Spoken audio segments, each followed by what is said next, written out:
Bismillahirrahmanirrahim. Assalamualaikum warahmatullahi wabarakatuh.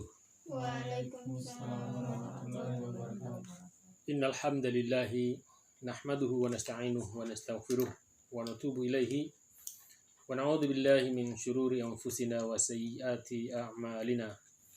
Man yahdihillahu fala mudilla lahu wa man yudlil fala hadiyalah.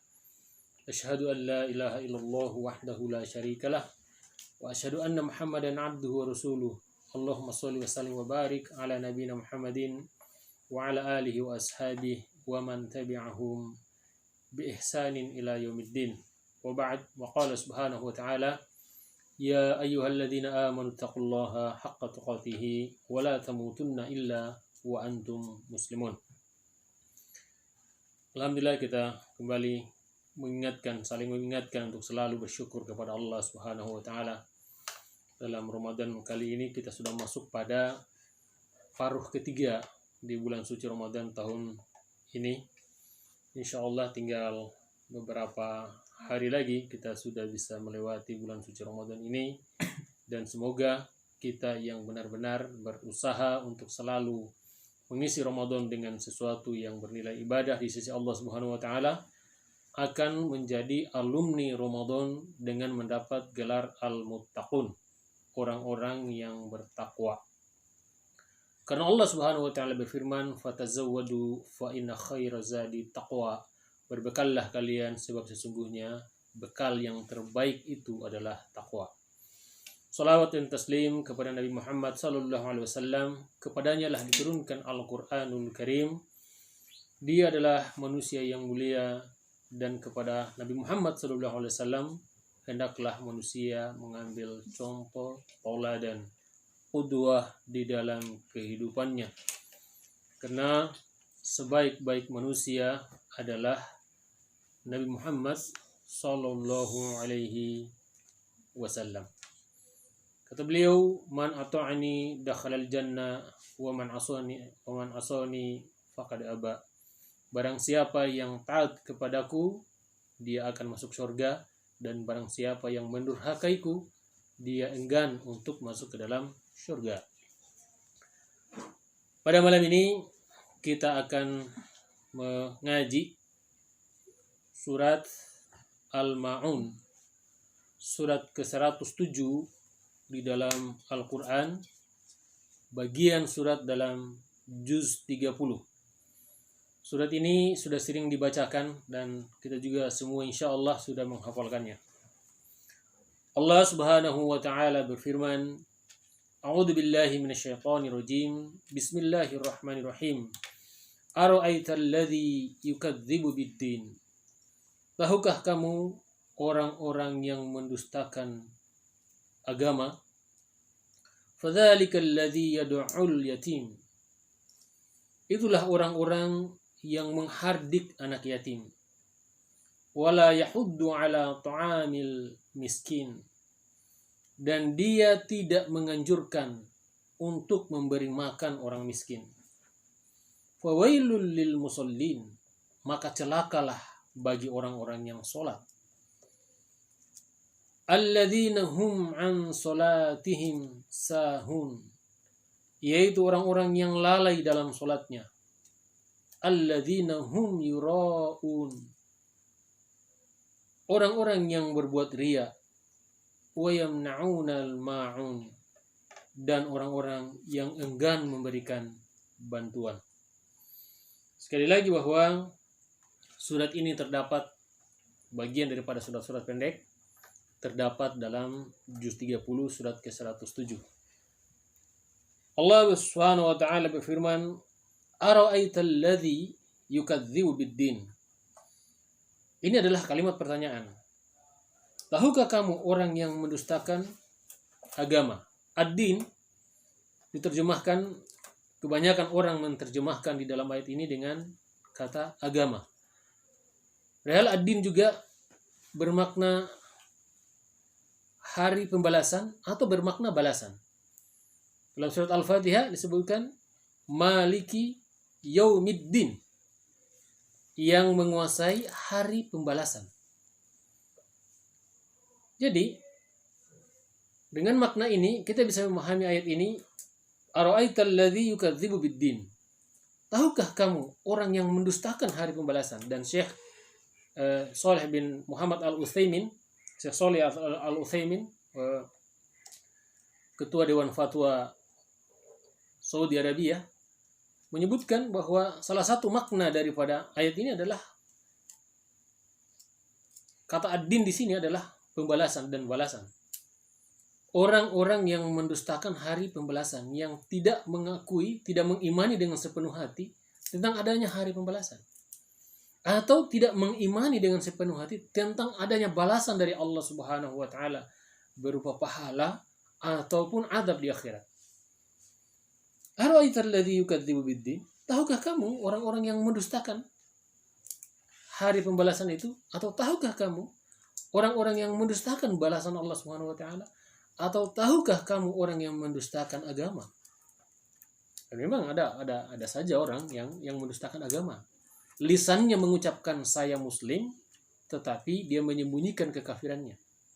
Dia mengingkari perintah-perintah Allah Subhanahu wa taala. Ada di antara kaum muslimin yang mengingkari hari pembalasan. Mereka tidak mengimani adanya hari kebangkitan. Allah Subhanahu wa taala menyebutkan mereka dalam Al-Qur'an, "Aidza mitsna wa kunna turaban wa 'idhaman a inna lamab'utsun aw aba'una al-awwalun." Surat As-Saffat ayat ke-16. Apakah apabila kami telah mati dan telah menjadi tanah serta menjadi tulang, apakah benar-benar kami akan dibangkitkan kembali? Ini pertanyaan orang-orang yang mengingkari adanya hari pembalasan. Dan mereka juga berkata, "Man yuhil idhama wa hiya ramim?" Siapakah yang dapat menghidupkan tulang belulang yang telah hancur dulu? Pertanyaan yang mengingkari adanya hari kebangkitan dan hari pembalasan.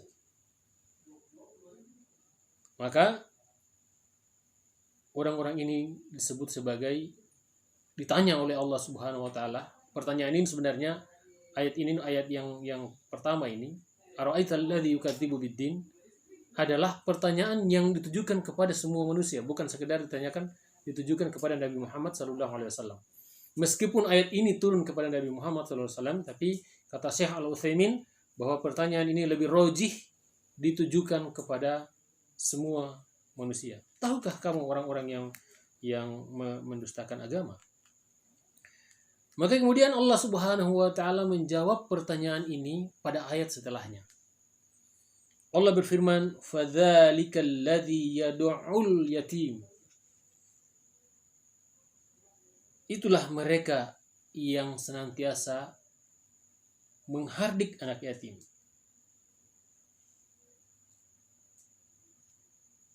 Kata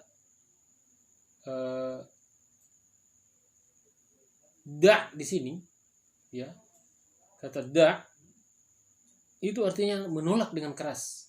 Yad'ul yatim, ya, ad-da' menolak dengan kasar, menolak dengan keras.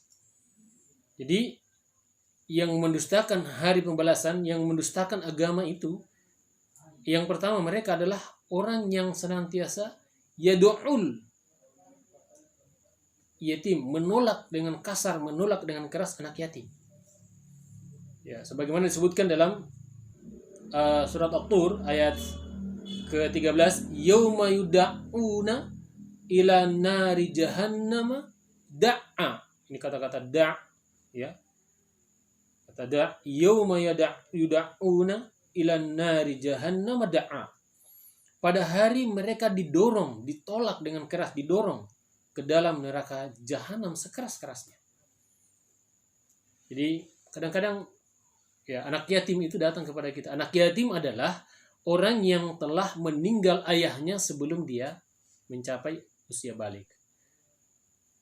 Dan orang yatim ini, karena ayahnya sebagai sumber pencari rezeki kemudian meninggal, maka tentu dia akan merasa kesusahan untuk mendapatkan rezeki. Kadang-kadang datang kepada kita untuk meminta sesuatu yang bisa menyambung hidupnya, tapi kemudian sebahagian orang atau mereka yang menolak adanya pembalasan dari Allah Subhanahu wa taala, mereka yang menolak adanya hari pembalasan ini kemudian menghardik anak yatim tersebut. Itu yang pertama. Yang kedua, mereka yang menolak hari pembalasan atau yang mendustakan hari pembalasan dan mendustakan agama ini adalah wala yahuddu ala ta'amil miskin. Mereka yang tidak menganjurkan memberi makan orang miskin. Wala yahuddu ala ta'amil miskin.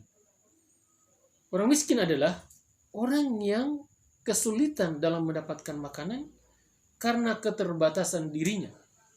Sulit untuk mendapatkan makanan. Makanan yang kita makan itu hendaknya kita sadari bahwa sebahagian merupakan hak orang-orang miskin. Ketika kita tidak menganjurkan, apalagi tidak mau memberi makan orang-orang miskin, maka kita disebut oleh Allah Subhanahu wa taala sebagai orang-orang yang mendustakan hari pembalasan, sebagai orang-orang yang mendustakan agama. Lisan kita mengucapkan kita ini muslim, kita ini orang-orang Islam, kita mengakui kitab suci Al-Quran sebagai kitab kita, tapi perbuatan kita tidak menunjukkan bahwa kita sebagai seorang muslim, apalagi khususnya dalam masalah anak yatim, bermuamalah dengan anak yatim dan orang-orang miskin. Rasulullah SAW mengisyaratkan bahwa di akhirat kelak nanti antara dirinya dan orang yang membelai anak yatim seperti ini, 2 jari yang tidak ada jarak.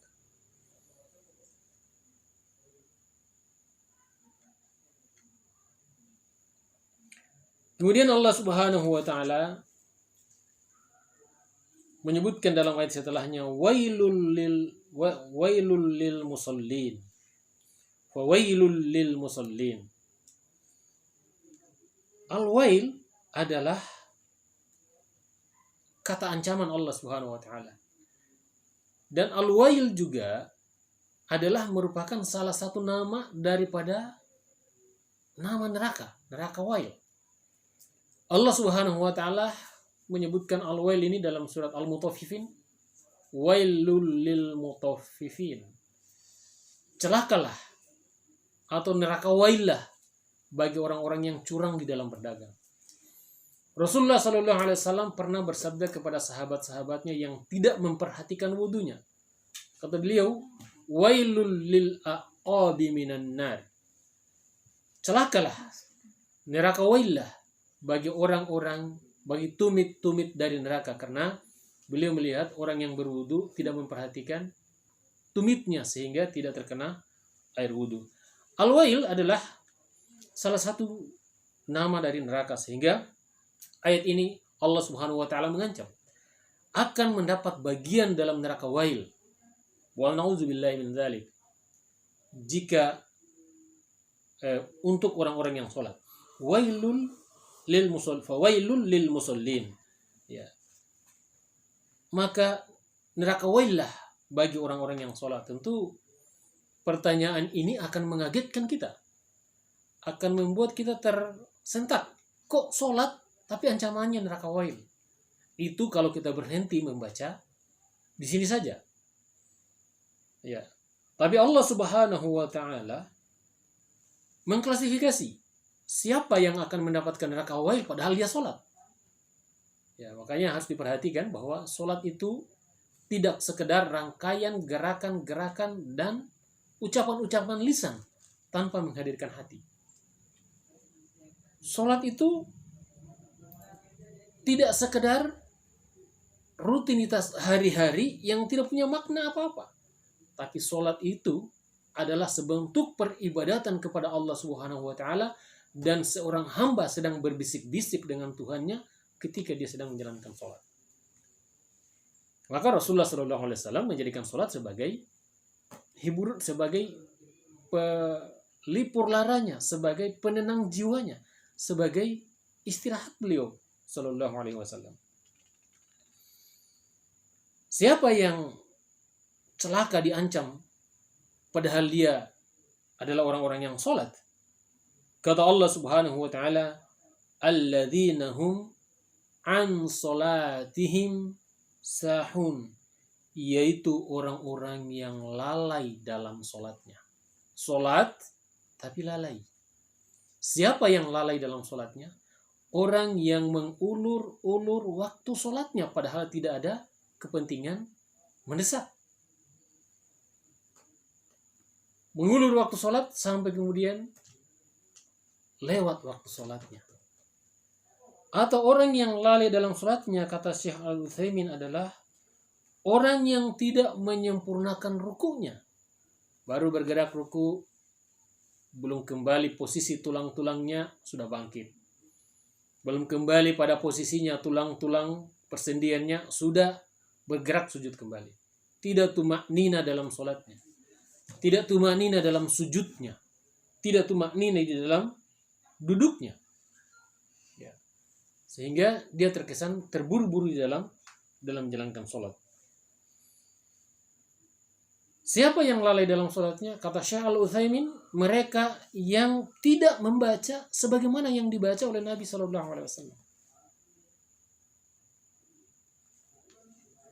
Siapa yang lalai dalam sholatnya? Mereka yang tidak membaca Al-Quran sebagaimana perintah Allah Subhanahu Wa Taala, waratilil Qur'ana tartila. Bacalah Al-Quran itu dengan tartil, dengan bacaan yang baik. Siapa orang-orang yang lalai dalam sholatnya? Mereka yang tubuhnya sholat, dirinya sholat, tetapi hati dan pikirannya menerawang kemana-mana. Tidak tertuju kepada Allah Subhanahu wa Ta'ala. Padahal orang-orang yang sholat ini, orang-orang yang beribadah kepada Allah Subhanahu wa Ta'ala ini, hendaklah seperti orang-orang yang sedang berbisik-bisik dengan Tuhannya. Kata Rasulullah SAW ketika ditanya oleh malaikat Jibril tentang siapa itu al-ihsan, ya, orang-orang yang mendapat derajat tertinggi dalam Islam, karena Islam itu ada 3 derajat. Yang pertama Muslim, yang kedua mukmin, yang pertama orang Islam, yang kedua orang yang beriman, dan derajat yang paling tinggi adalah al-ihsan, orang yang senantiasa berbuat kebaikan. Lalu kemudian malaikat Jibril bertanya kepada Nabi Muhammad SAW, akhbirni anil ihsan, beritakanlah kepadaku apa yang dimaksud dengan ihsan. Kata Nabi SAW, anta'budallaha ka'annaka tarahu fa illam takun tarahu fa innahu yarak. Engkau beribadah kepada Allah seolah-olah engkau melihatnya. Padahal tidak mungkin kita melihat Allah Subhanahu wa Ta'ala. Seolah-olah kita melihatnya. Kalau kamu tidak bisa melihatnya, dan pasti tidak bisa kita melihat Allah Subhanahu wa Ta'ala, fa innahu yarak, yakinlah bahwa Allah Subhanahu wa Ta'ala melihatmu. Inilah kondisi orang yang beribadah. Seolah-olah kita melihat Allah Subhanahu wa Ta'ala. Kita sedang berhadapan dengan Allah. Kita sedang bercakap-cakap dengan Allah. Karena yang bacaan-bacaan kita dalam salat itu adalah permohonan dan doa-doa kita untuk Allah Subhanahu wa Ta'ala. Mereka yang tidak menghadirkan hatinya dalam sholat adalah mereka yang dikatakan lalai dalam sholatnya. Mereka yang lalai dalam sholatnya inilah yang kemudian diancam oleh Allah Subhanahu wa Ta'ala dengan al-wail. Mereka yang lalai dalam sholatnya adalah orang-orang yang sholat dengan tidak sungguh-sungguh, tidak sepenuh hati. Allah Subhanahu wa Ta'ala mensifati orang-orang munafik dari caranya orang munafik ini dia sholat. Ya, orang munafik ini salah satu sifatnya adalah menyembunyikan, menampakkan keislaman, menyembunyikan kekafiran. Depan orang Islam dia bilang saya Islam, tetapi kemudian dia bersama orang kafir dia mengatakan saya bersama kalian. Kata Allah Subhanahu wa Ta'ala, wa idza qamu ila sholati qamu kusala. Apabila mereka berdiri untuk sholat, mereka berdiri dengan malas. Yura'unan nasa wa la yadhkurunallaha illa qalila. Yura'unan nas. Mereka riya, ingin dilihat oleh manusia, wa la yadhkurunallaha illa qalila, dan mereka ini tidak berzikir kepada Allah kecuali sedikit. Ayat ini terdapat dalam surat Al-Isra ayat 142. Dan ayat ini maksudnya adalah untuk orang munafik. Orang munafik ini kalau sholat, mereka sholat berdiri malas. Maunya sholatnya cepat selesai. Mereka enggan untuk berdiri mendengarkan bacaan imam. Enggan untuk berdiri membaca surat-surat. Enggan untuk kemudian berlama-lama di dalam sholatnya. Idza qamu ila sholati qamu kusala. Jika mereka berdiri untuk sholat, berdiri dengan malas. Yura'unan nas. Mereka sholat untuk dilihat oleh manusia. Riya adalah suatu amalan perbuatan yang dilakukan oleh manusia dengan niat untuk dilihat oleh orang lain. Sum'ah adalah amalan yang dilakukan oleh manusia dengan niat untuk didengarkan oleh orang lain. Makanya Syekh Al-Utsaimin menyamakan antara riya dan sum'ah. Riya bagi orang yang sholat agar dilihat dengan orang lain. Orang yang baca Al-Quran memperbagus, memperindah suaranya supaya didengarkan oleh orang lain dengan tujuan dia riya. Ini disamakan dengan disamakan antara sum'ah dan riya tersebut. Dia kedudukannya adalah syirik kecil. Syirkul asghar, syirik kecil yang tidak bisa orang mengetahui kecuali Allah Subhanahu wa taala kemudian pelakunya.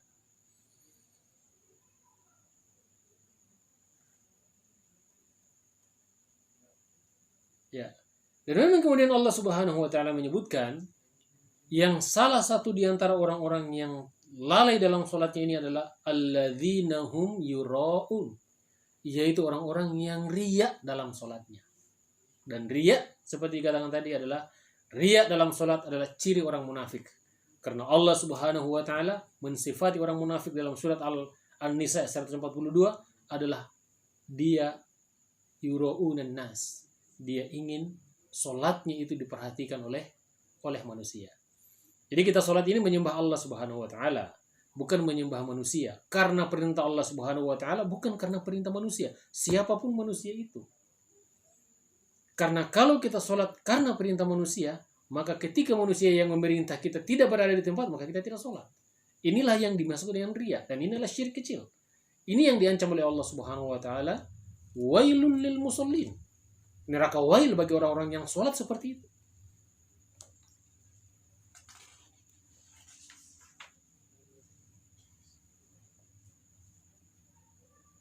Dan orang juga yang diancam neraka wail, termasuk orang yang lalai dalam sholatnya adalah wayamna'unal ma'un, orang yang tidak mau memberikan bantuan.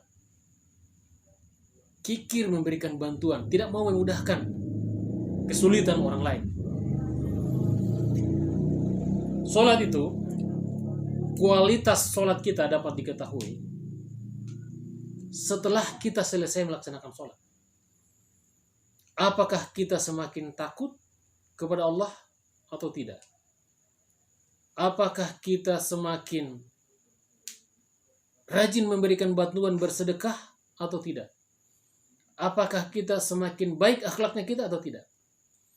Maka dalam Al-Quran dikatakan, Inna sholata tanha anil fasya' wal munkar.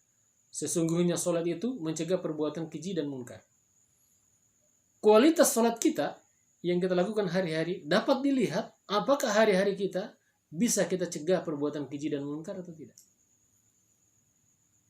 Bisa kita laksanakan perintah Allah Subhanahu wa taala atau tidak. Kalau kita belum bisa melaksanakan perintah Allah Subhanahu wa taala, belum bisa memberikan bantuan kepada orang, belum bisa memberikan sedekah kepada orang lain, maka berarti kualitas sholat kita perlu diperbaiki. Salah satu orang yang lalai dalam sholatnya adalah enggan tangannya memberikan bantuan kepada orang lain. Saat ini kita berada dalam suasana serba sulit, khususnya mereka-mereka yang terdampak secara langsung COVID-19. mereka kehilangan pekerjaan dan kehilangan penghasilan, mereka butuh bantuan dan uluran tangan kita yang punya penghasilan, mungkin penghasilannya pas-pas. Penghasilannya barangkali khusus untuk dimakan oleh dirinya. Tapi dalam kondisi seperti itu dia masih bisa berbagi kepada orang lain dan itu lebih tinggi pahalanya. Dia juga butuh tapi orang lain saudaranya butuh, maka dia lebih mendahulukan saudaranya. Dalam Islam disebut dengan al-ithar, mendahulukan saudaranya orang lain daripada dirinya sendiri. Padahal dirinya juga butuh. Ini adalah ujian keimanan bagi kita dan ujian apakah sholat kita benar-benar berkualitas atau tidak berkualitas.